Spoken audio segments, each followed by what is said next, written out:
Pinag-aaralan ng pulisya ang anggulo na outsider ang nambugbog sa namatay na grade 7 student sa Taytay, Rizal. Base ito sa mga sinabi ng mga magulang na 4 na estudyanteng itinuturing na nakit sa biktima. Makibalita tayo kay Steve Dailisan.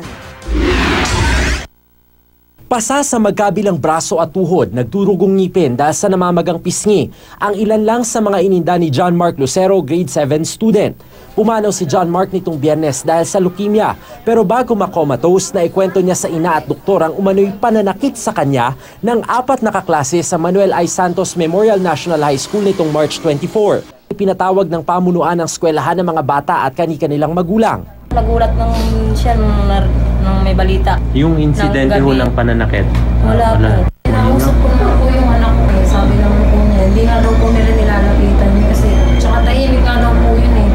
Sabi raw ng mga anak, nagpasaklolo pa nga si John Mark sa kanila dahil daw sa banta ng pambubugbog ng hindi pa kilalang outsider. Minsan na galing sa school, mama meron akong kaibigan na pero hindi naman namin siya masyadong kasi tahimik. Inaabangan siya sa labas. Yun lang. Hindi ko na inintip ni Sir. Gawa ng busy rin po kami. Lalo tuloy na bagabag ang nanay ni John Mark. Pinalalabas umanong kasinungalingan ng mga naikwento ng kanyang anak. Hindi po ba hindi na nagsusumbong yung anak ko? Tapos ngayon yung kwento niya hindi pa mapatunayan. Ano pa po mahahabulin ko doon? Wala na yung anak ko. Totoo po yun dahil nakikirapin nga po kami sa inyo. Pero Sisilipin ng pulisya ang anggulong outsider ang nanakit sa 17 taong gulang na biktima. Pero ipapa-autopsy raw nila ang labi ni John Mark.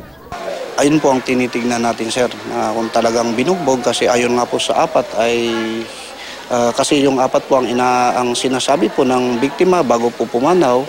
May sistema raw ng anti-bullying sa paaralan at dadagdagan din ng regular na seminar para maiwasan ito. Dumating na rin ang legal officers ng DepEd Region 4A para mag-imbestiga. Pinag-aaralan pa ng pamilya Lucero ang paghahain ng reklamo laban sa mga sangkot na estudyante. Napagharap-harap nga yung mga magulang tapos anak ko pa yun nadiin. Siya na yun nawala, siya pa yung madidiin. Pangalawa sa 8 magkakapatid si John Mark na ang pangarap daw ay maging sundalo. Steve Dailisan, GMA News.